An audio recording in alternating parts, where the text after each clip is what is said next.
In this video, I'm going to show you how you can easily delete your friends on Facebook.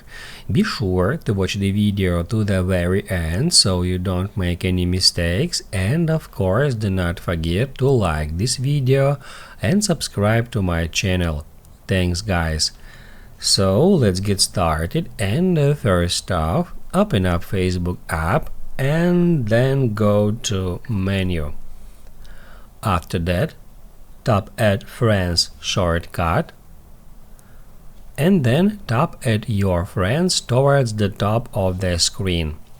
That will show you the list of your Facebook friends. We can scroll down to see more friends.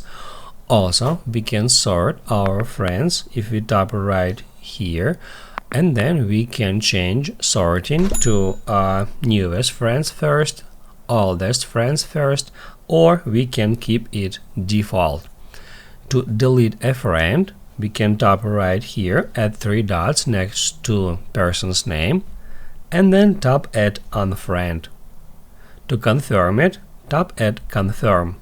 Also, we can search for some specific friend using search, and in the same way we can unfriend that user.